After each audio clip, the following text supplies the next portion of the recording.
Hello and welcome to the Tell Not Show. I'm Kirsha Fox, author of the Deception and Justice series.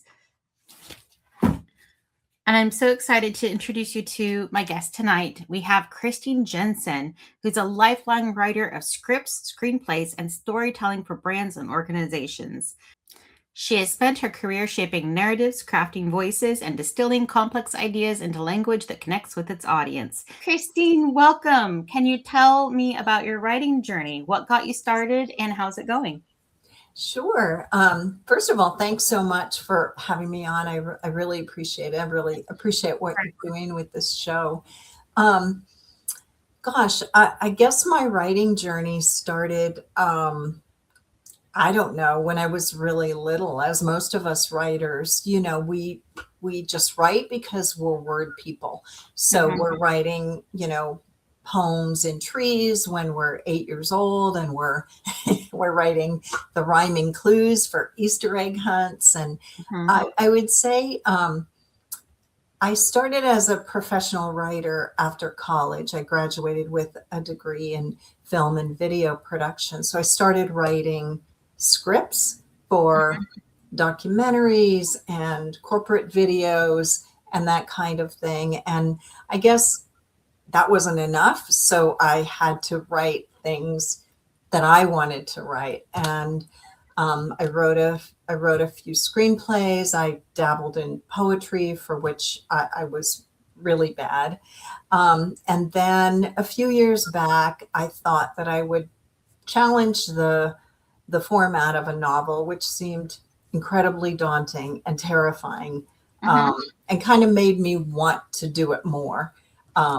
So that's kind of the writing path. I still work as a writer professionally.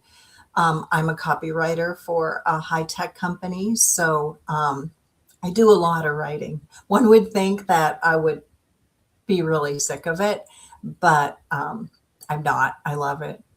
Well, I think there's a difference between what you do for your job and what you're doing for you. And they just happen to both involve a lot of words. That's exactly right. I would say that I think in some ways one has really helped the other. Um, as a copywriter, my copy goes through a lot of reviewers and I work on revisions, and it's given me kind of a tough skin. Like, I don't take critique personally anymore. And that really helped me with my novel because I was eager to put it out to a lot of early readers, especially other writers. And I got some incredibly valuable feedback and critique that helped me with future drafts. And so, yeah, I relish I relish the critique and the comments so I can get better. Yes, that is such a good attitude to have. It is so easy as an author to be like, how dare you attack my book, baby? Because you feel like you are being attacked. This thing that you created is being attacked. You're like, no, it's not you. It's just that I don't know any book that is written that comes out perfect the first time. Like, that's not how this works. It's definitely not how it works. I think that my final version was version 12. Not all of those were like complete rewrites. Some were more minimal than others, but yeah, 12 drafts. And I don't go back and read it now. I'm afraid I'd find more things that I would want to fix up. But at some point, you're done, right? Yes, yes. It takes courage to lift your hands away from the keyboard and be like, it's as good as I can make it. It's as good as it's gonna get, Exactly. Yeah. There is a sad fate to a lot of writers where 10, 12, 15 years later, they still haven't finished that novel that they've always been working on. And because they let it get in the way. They let something get in the way, the need for perfectionism or perhaps lack of time or just, but it's so sad, all the stories that never made it. It's really amazing, I think, when you hear the statistics of how many people like set out to write a book, and like you say, they just can't get the first draft complete. And I understand that tendency to want to make it so great, the first draft, but boy, would that get in my way. I just have to get the crappy first draft down. Yes. And then I can start to work with it. Mm-hmm. I have the wise advice of you can always edit it. You can always fix it. You can always clean it up later, but it has to exist first in some form. It's true. So, yes, my personal mantra that I whisper to myself is let it suck. Let it suck, but write it. I like that. Even if I disregard the whole chapter, the whole page, the whole paragraph, at least I wrote it and I had something and I learned what it was not. Exactly. Yeah. Anne Lamott has a word for those first drafts, which I won't say here, but it starts with an SH and ends with a Y, and that's the way the first draft usually looks. Embrace it and go, keep working on that. Yes. That's wonderful. All right. So for your personal writing, what genres are you drawn to? I'm definitely drawn to screenplays. Screenplays are a tough nut to crack in terms of, they don't really exist unless you have an agent and it's made into a movie. But I think my background in film and video means that there's something magical about a screenplay. It combines the visuals and the words together in a way that no other format does. I do think that format influenced my writing of this novel. My chapters are really a lot like scenes. They're very short. I try to write in a visual style.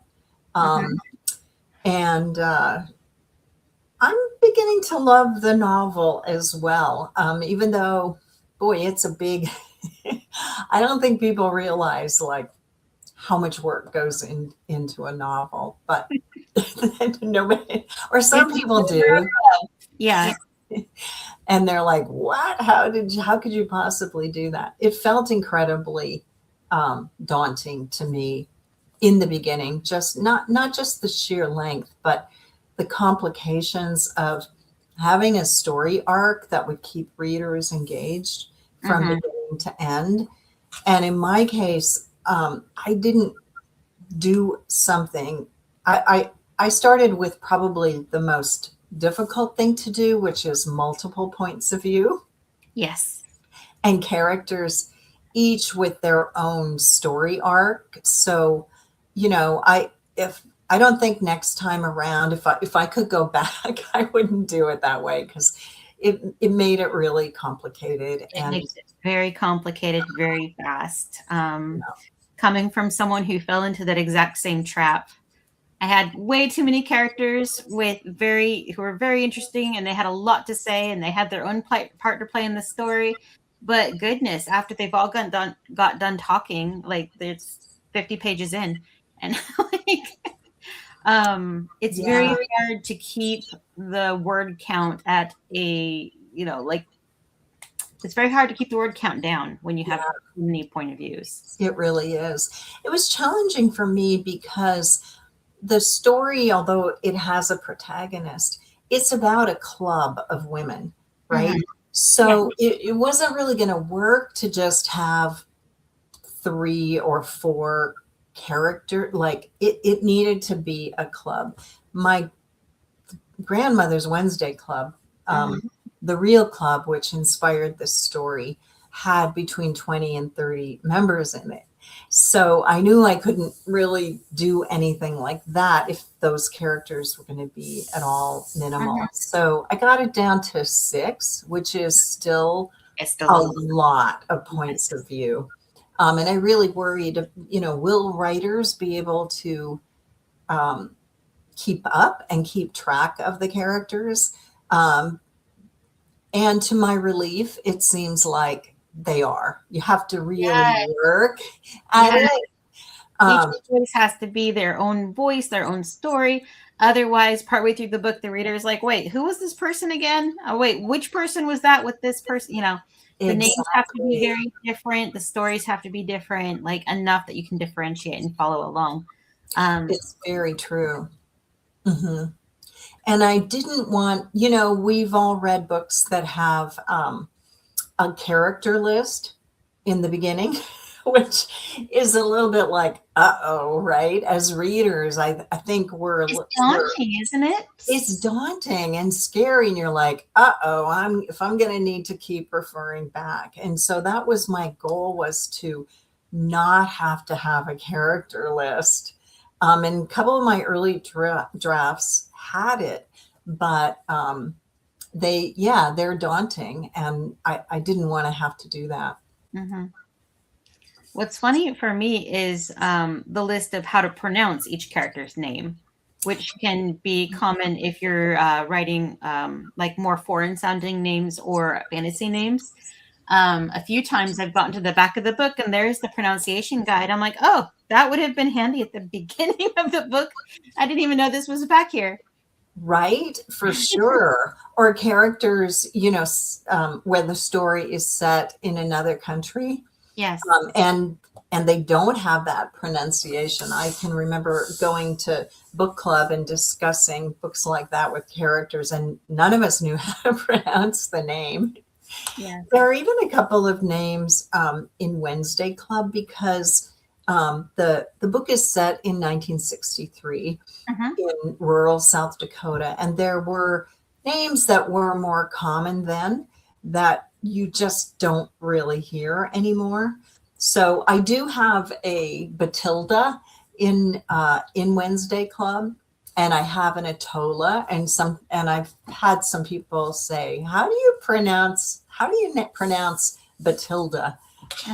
So it's true. It still happens with a B. Yeah.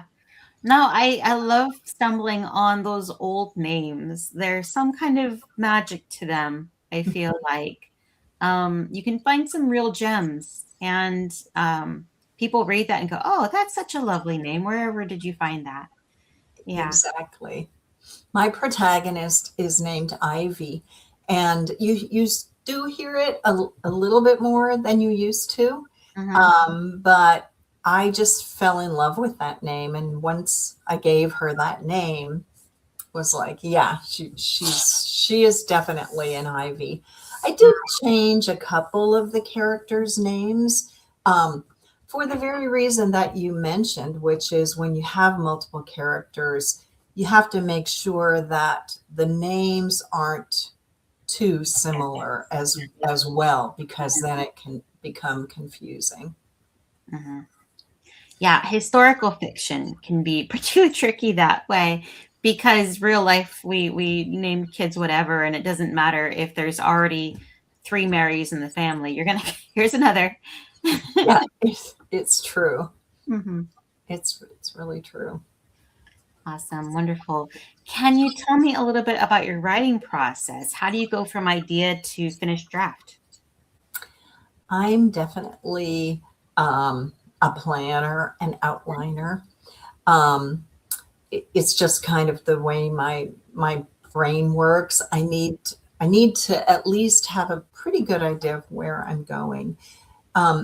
With this novel, because of the multiple points of view, and I wanted each character to have a very distinctive story arc, I actually used an Excel spreadsheet to block out, like, who are the characters, and the book is divided into months, and it goes for 13 months. And so I had a very clear plan on that spreadsheet for what was happening to each character in each month. And then, as we know, as writers, if we're keeping an open mind and listening to our characters and having the story develop in our head, sometimes unexpected things happen, right? Yes. And you kind of want to be open to them. In my case, a whole other character, not a Wednesday Club member, and not not a character that has his own point of view, but an important character who ended up changing the arc of the story, just Mhm. would not leave my brain, Yes. demanded to be included. Um, and so I did, make revisions along the way to include this character, and it was for the better of the story. That's wonderful to hear. Yes, it's so funny how these characters get so noisy and they just hijack the story, they hijack your brain. Or sometimes, in my case, the characters pout and refuse to take another step further unless I do what they want to do because they just want to do what I wanted them to do. I Like, love it. yeah, so that definitely is a thing that happens. It's weird And how they live in your head, right? Like they're just there, and I think that's one of the sad things about having the book done and out there is I kind of miss them. They were so much a part of my thinking and living and being there. I'm sure you feel it too, where you miss those characters. yes, I agree. I am still working on the same series that I have been working on. So it's the fourth book in the series, should be the final. But that has crossed my mind of what will happen to them once their stories are complete. And I think I've given myself permission to write short stories involving those characters or give them like a gentle epilogue that leaves things open if I wanted to later. Um, I've thought about a sequel series involving other side characters so that I'm still in that world. There are so many ways that you can still dip your toes back into that world, if that's what is calling to your soul, Mhm. you know. I think it is. I mean, I have outlined two more books uh, in a series with these characters. I'm just starting to spreadsheet book two to see what happens. The fun thing for me is that Ivy was 16 and 17, just turned 17 in this book, and so I want to see what she's like 4 years down the road when she really is way more mature, more of a young woman and less of a teenager. Mhm. So I'm excited to explore that. Yeah. Yeah. Oh goodness, how proud of her you must be too. To look at her down the line and go, oh, look at you, look how far you've come, look how much you've accomplished, look at that wonderful future that's ahead of you. Let's go do it together. Yeah. Right. And also, what new challenges and Yes. conflicts will she be dealing with? Mhm. Because as we know, a book needs those. Yes, yes. We have to give them struggles. We have to give them things that will take them to their breaking point.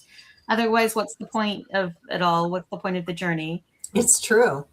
Yeah, it's But really true. but she'll probably live. So You'll probably live. Yes, I think that she'll come out stronger for it. it's true. But will all the other characters live? Well, we don't know for sure. Mm. Where there's life, there is death.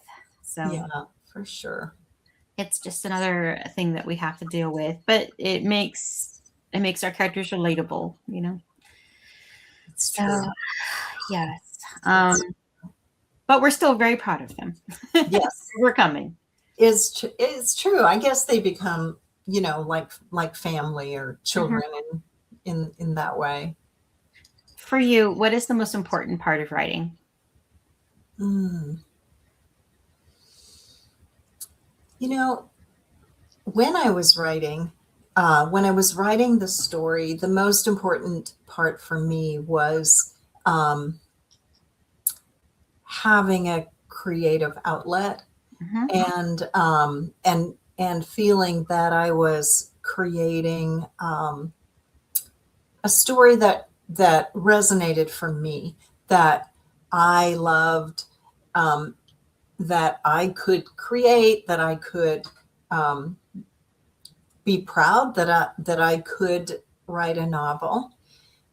I didn't think a lot about the audience or readers. Like I didn't really want that to get in my head. So the writing process was very, very personal for me.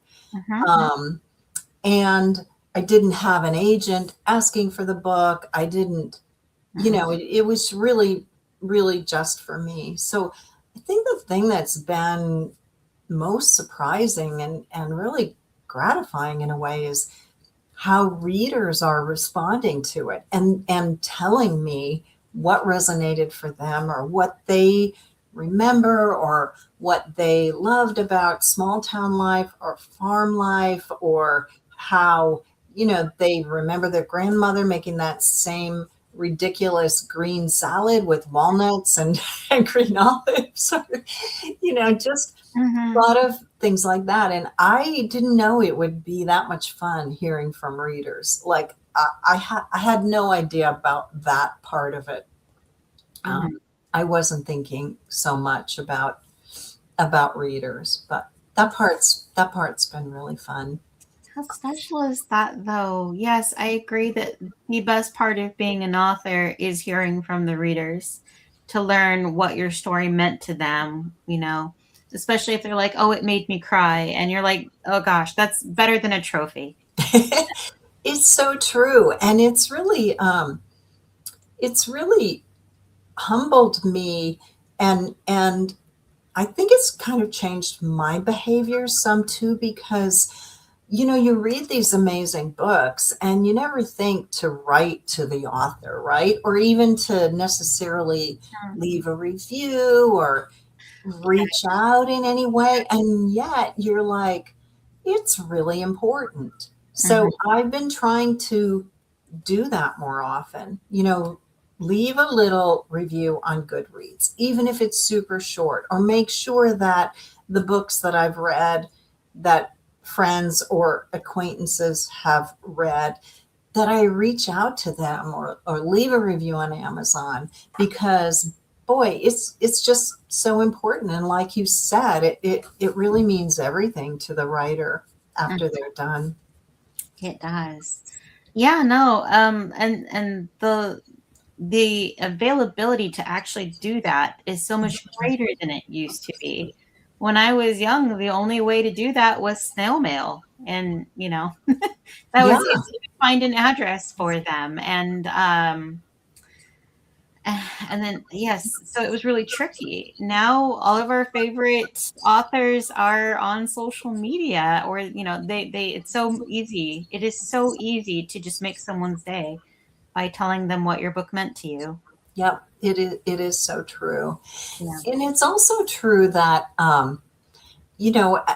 as a writer, you're not going to get like 5-star reviews from everybody, right? And so it has also made me realize that my book isn't for everybody, and nobody's book is for everybody. Every reader has their own genre, has their own style that they really like, and it's been empowering, and also a little, like, in the beginning, I was like, what do you mean you didn't really love my book? But you just learn that your book won't be the best fit for everybody, and you have to be okay with that. Absolutely. The thing that someone said that meant a lot to me in this regard, on this vein, is they say, look up the reviews on your absolute favorite book. Look it up. They will have thousands of reviews that are 1 star, people just trashing it, whereas that was your favorite book ever. That's a really good way to look at it. It's so true. Isn't going to be for everyone. Exactly. No. Yeah. Do they have to be so mean about it? No. I haven't had any like super mean ones yet, luckily. I've had a couple. Have you? Thanks for the review. I'll think about your. I'll think about it. I guess kind of like what's the point of that? Why would people even do that? I don't know. People just want to go around spreading sad feelings. I guess, or they're mad and they're gonna I find don't ways to take recommend it, but on Goodreads, I did look up someone who gave me a 1 star just to see what was going on with them. And I noticed that every single one of their reviews were 1 stars. Every single one. They just went around clicking people and giving them 1 stars. So that made me feel a little better. This is just a hater who doesn't like to read. I don't. Yeah, that makes I'm not surprised by that actually. Yeah. Even books that I didn't like, I could usually find something positive to say about them. Um, Either that or I just say nothing at all because, Yeah. Right, because just writing a book is such a big accomplishment, right? To yeah, to get to that point. So that alone is worthy. You know, it just really is. yes, Um, yeah, there are very few books that I can't find something to really like about it or to make me think, right? And I yes, don't know if you're in a book club, but I'm in a book club, and some of the books that we haven't really liked so very much are also the books that have been maybe some of the best discussions. hmm Um, because what is it about that book that didn't resonate for you, or why didn't you like this character, or they're all discussion worthy a lot of yes. times. The books that challenge you, Yes. um, that make you examine where you're coming from and why and how and motivations and Um, yeah, I totally agree. I am not currently in a book club, but I have been in the past and I've enjoyed them immensely. Mhm. Um, can be frustrating sometimes where I'm like, am I the only one who actually read the book? Yeah. But at the same time, I'm glad for the company. That's fine. We'll but absolutely, that you recognize how much work and love went into each book and that someone felt strongly enough about this story to make it a reality. Yeah, Um, it's so true. And it's really interesting, how we all end up gravitating towards certain genres, mhm, that we love the most. For me, I love women's fiction. I love historical fiction. I mhm. love memoirs. And so it's not surprising that that would be the genre that That I would you read in. choose to Yeah, write in. What are your genres that you love? I read everything, I think. I'm always interested to discover something new. I very rarely found a book that I would be like, "Oh, that's not my genre." No, like there's so much inspiration and wisdom and truth to be found everywhere. As for what I write, I mostly gravitate towards fantasy. Nice. Hmm. Nice. I must admit that I had never read anything really in the romance genre. I thought Mhm. that it was like it was a little bit. I don't know. I think I had snobbish. To be honest, I think I had a snobbish attitude about it.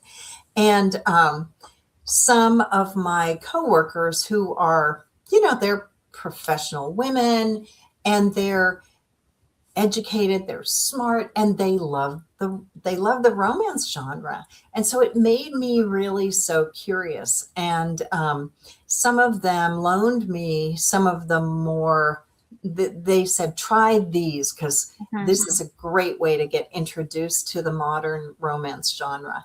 And I have to say that I was really pleasantly surprised. I was like, oh, wow, these are great storylines. They're well written. The Mhm. characters are really interesting. It's still not my genre, but it made me discover and respect a genre that was completely, I had been a little bit closed to in the past. Yes.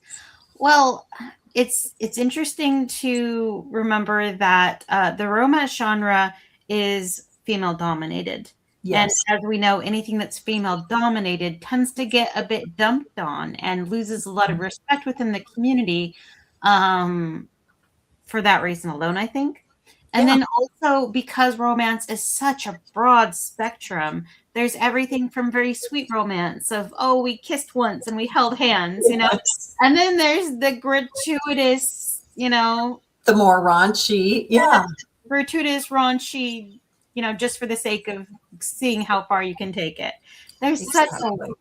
wide spectrum. So I think finding your level, where you're comfortable at, what your favorite is. Hmm. Um, with my own novels, I have to warn people a little bit. I'm like, okay, there's a wedding night scene. It's not gratuitous, but it is there. Don't give, this is not for teenagers, not for kids. Right. Yeah. Um, but yeah, I have to kind of warn people, like, are you where are you on where are you on this scale of what do you enjoy? Hmm. Yeah, I myself definitely gravitate more towards the sweet romance. But Outlander, oh goodness, did I absolutely love that scene, and she does not hold back on detail at all. True. It's really true. Yeah, Yeah. but never once did I feel like it was for the sake, or what's the right word? Well, I think your use of gratuitous, Yeah, that word that's, before, yes, totally describes it. yeah. Exactly. It, Yeah. you were there because that's what the characters were doing, and it wasn't for the sake of, okay, we need 5 pages of this. She Mhm. wasn't checking off boxes, if that makes sense. Exactly. It really does. And, my son turned me on to Fourth Wing. I Yeah, don't remember the author's name right now, but the Rebecca Yara. series, yes. And I wasn't sure if I would like it, and I loved it. Uh-huh. And the same thing, There's a there lot in are those sex scenes in that, but in the same way, it's like they're just a part of the story and a part of the character's there. development, and they feel kind of seamless. Yeah. I haven't read those books, but I have heard a great deal about them. They're yeah, they're I've read one, and he gave me another one to read, but I have a big pile. Oh, yes, it is As so we all hard to do. find time to read. It's so important as an author to read, and you have so many friends who've written wonderful books, and you want to read them all. Uh, but you still It's have to life and work and write on top of that as well. it's really true. And in your case, sounds like you have kids as well. Yes, I homeschool 4 young kids, Oh and my I'm very goodness. tired. I bet. I don't even know how you have time to write at all. So I'm in awe of you. You steal it. You steal the time. You borrow time. When you're doing dishes, the plot's running through your head. You're like, okay, guys, from the top, let's run it again. Let's see how it looks. Okay, but more, and then once you actually do sit down to write, like hopefully it all pours out of you because Mhm, you've been doing it over all day. mhm, Um, and then you find bits of inspiration. You're in the car, you're driving, there's lots of driving time, and mhm, you've got that going on in your head. So you mhm. find ways to capture those shower thoughts. But it is very difficult.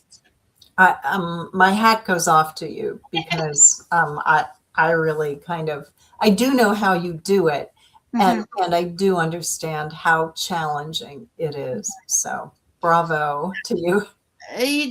In my case, I've just had to accept that the books aren't going to be written as fast as I'd like to write them.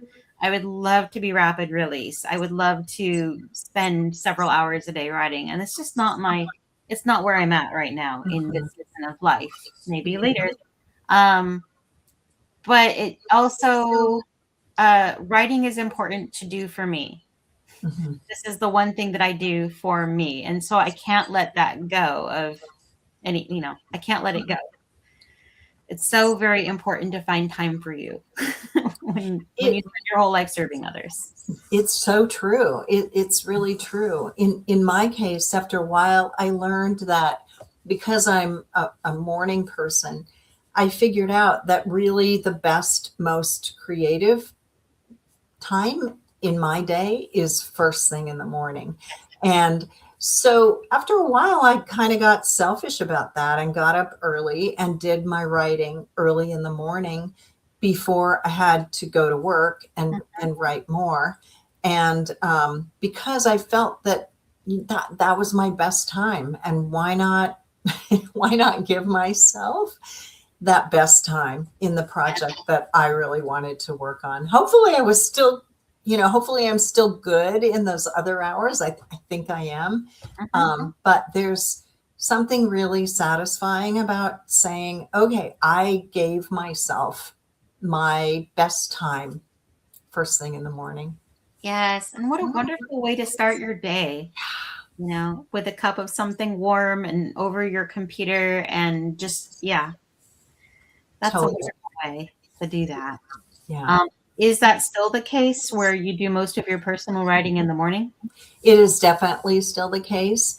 And the other thing is that there's a few, tricks I've learned along the way, like put your phone in another room. In my case, I write my personal stuff on a tablet with with an attachable keyboard. And I only write on that. I stay away from my work laptop. I stay away from my personal computer. That's my writing tool. And I don't have access to social media there. I don't have access to the internet. I don't get my email on that thing. It is only for writing, and it has really, really helped me to keep that separate. Minimize those distractions. I think as creative types, we're so easily distracted, and it's important to put those blinders on. Our world is, our world is like that now. And I think, we're expected more and more to multitask and respond to texts and kind of stay up with the news and be learning what you should be teaching your kids next when you're homeschool. It's like we're being asked for our attention in a million different ways all the time, and makes it really challenging. Yes, it's a constant barrage. It really is. Yeah. And so therefore the writing, I think, to be able to just focus in on one thing when we actually get to sit down and write, it's almost like a meditation. Yes. It's therapeutic. It really is. Yeah. That intense focus where, time just flies by. For me, there's no better feeling than being in the zone and the words are pouring out of you and you're channeling it, and you're in there, you're in the story watching it happen. Yes, that's my favorite. Do you have a favorite part of writing? That is my favorite too. Yes. And also that wonderful sense of accomplishment when you've just written something that you think at least is pretty good. It may not be great yet, but it's like, oh, that feels good. Like that feels true and authentic. And today was a good writing day. Call that good words. Like these good words. They're probably going to make it through the final edits. I feel good about these words. Yeah. Nice. And just accomplish it. Just getting more words out, right? Just getting more words out. Yes. Do you have a least favorite part of writing? Sitting down and getting started. That's the hardest part for me. I don't mind the editing. I actually kind of like the editing and revising. But boy, some mornings it's like, oh, I really didn't sleep well. Oh, I have to be somewhere early. Oh, I have an early morning podcast. Oh, all of the things. Stress trying to pull you away and make you feel guilty. Yes. It's so true, and I know because I've been there as a mom, it's like, Mhm. "Oh, kids should come first, family should come first," Yes, right? I and they totally get and they that. do, but you have to figure out where the border is a little bit, you know? Mhm. Yeah, it's hard. It's really hard, and yet somehow we persevere and we do it because it's our Mhm. passion. It's what we Yes, really love to do. it's part of us, you know, you can try not to breathe, it's the same. It's true. I know. I think it's true. I Mhm. think you talk with people who don't like to write, and they're like, I can't imagine a worse fate, right, than to be having to write. And yet, for those of us who do love to write, Mhm. once we get going, it's Mhm. we absolutely love it. But the act of creation, the act of uncovering the story for ourselves and learning what happens to these characters and crafting something that we feel is meaningful, that has a theme that will teach your reader something.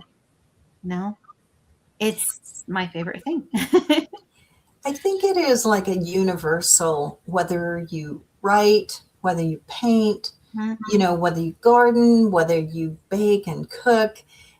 It is that notion of finding the beauty of the creative process. Yeah. And then It's so oftentimes sharing satisfying. that with others as well. And sharing that with others. Yes, absolutely. I'm of the belief that every single person has creativity in their spirit, Yes. and that maybe they just haven't found the best way to express that yet. I know people who are amazing with their fashion choices, or they decorate their house beautifully, or they're amazing gardeners, and yet they still think they're not creative people. Yes. And I'm like, but you are. Like, You look are. at Yeah. this and look at this, and it it's wonderful to see and to encourage that, I think, in other people. I really feel like something in our education system sort of downplays the value of all of those skills of creativity. And oftentimes we're taught that there is one way to do something when really there's not. There's a different expression for every person who's expressing something. So, Yeah, but when you it's listen to outside voices who tell you who you are instead of you telling the world who you are, it's easy to think that you're not good at something.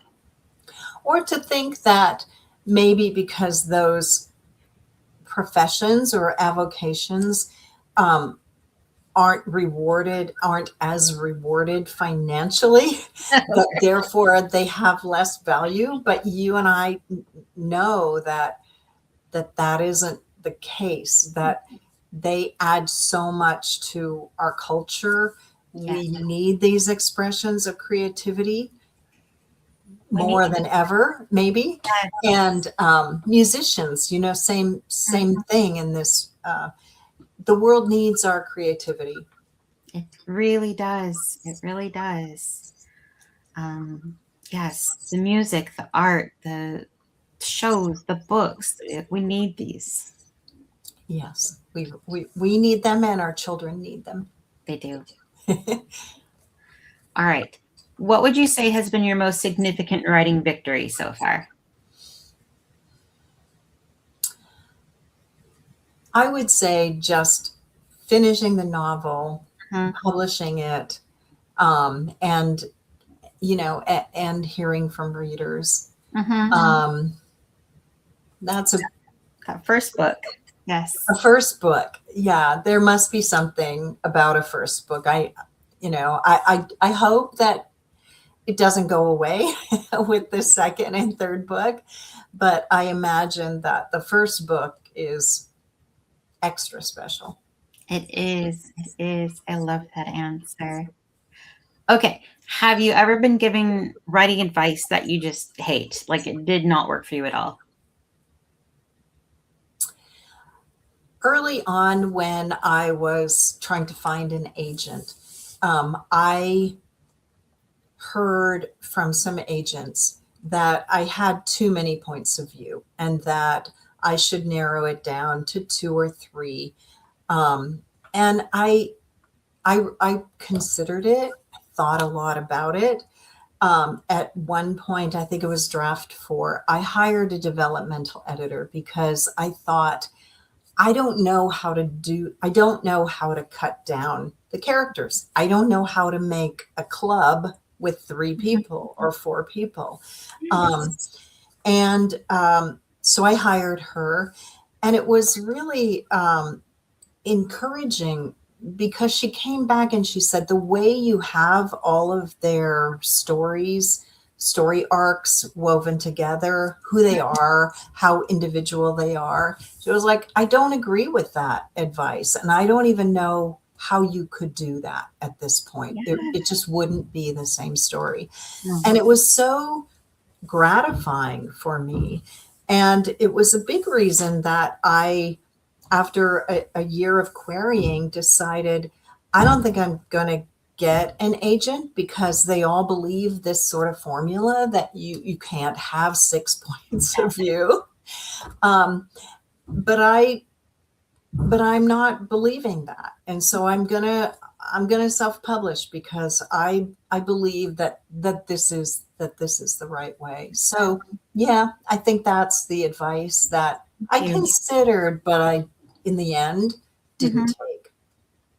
I really love that answer because you're completely right. And I'm glad that the person you hired told you that as well, that no, what you've created is fine the way it is. When I was reading about your book a little bit, it kind of reminded me a little bit of Joy Luck Club. And I was thinking about how that book wouldn't have worked if it didn't have, oh goodness, it had at least 4 points of view. You know, Yes. the history, the present, it was a daughter, and it had all of these stories that just wove together so well, and it would be to the detriment of the book if you had removed even one of those stories. I think so too. And I think, I understand where agents are coming from. They have to play it safe. They have to give They have to play it safe. Have the best chance. Yes. You're right. Exactly. And yet I think it comes down to the execution, right? Like I couldn't have pulled off 9 points of view. I mean, that would have been a little astounding. Oh, goodness. That wouldn't have worked. I mean, there is some limit for readers, right? But it has been interesting. I still continue to do a lot of reading, and I do come across books that have 6 or 7 points. How many does Game of Thrones have? So many. So many, right? You read chapters that had a point of view and the character died at the end of the chapter, and it was just a thrown in chapter to tell exactly. It's so true. So I guess, it just comes back to the idea that you have to be true to your story and the story that you want to tell. So all right. Well, thank you so much for being on my show. Do you have your book handy? Would you like to show off the cover and tell us a little bit about it? Ooh, sure. I know you have a little bit already, but I have. It is Wednesday Club, a novel. At the top of the book, it says, a remote farm, a city girl adrift, and a club that would change her life. And it is the story of Ivy Hansen, who is dumped at her grandparents' farm. She's a city girl. Her mom drops her off at her grandparents' farm in the middle of South Dakota, and she really believes her life is over. She's lonely, she's angry, and does not want to be there. And her grandmother eventually talks her into becoming a temporary secretary for her Wednesday Club.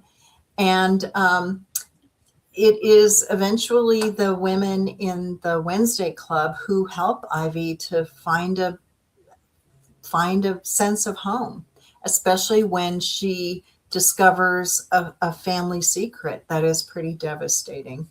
They're all there for her, and they're there for each other as well. So it's a story of intergenerational friendships and how women support each other and lift each other up. I love that so much. Thank you. Thank you. Okay. And then where can readers learn more about you and your books? Probably the best place is my website, which is wednesday-club.com. It has a lot of photos and stories about my grandmother's real Wednesday Club, which inspired the novel. I write a monthly blog, and all the blogs are there. There's information about if you want to start a Wednesday Club in your own community, or what does community and women's groups, women's clubs, why is that so important? What does that mean? And you can, of course, learn more about the novel there too. And I'm on Facebook, Wednesday Club Novel, and Instagram, Wednesday Club Novel as well. Okay. Thank you so much. You're welcome. It's been really great chatting with you. Wonderful getting to know you as well. Your book sounds amazing. Thank you so much. I've really appreciated our conversation. And I really appreciate what you do of bringing books and authors to life. And my favorite thing. I get to geek out about writing with like accomplished authors every week. It's, it's quite selfish. It must be amazing. Good for you. Thank you. Thanks for listening. And remember, there's always more than one way up a mountain. To be on our show, find us on social media at The Tell Not Show, or email us at thetellnotshow@gmail.com. And don't forget to like and subscribe if you love listening to author interviews.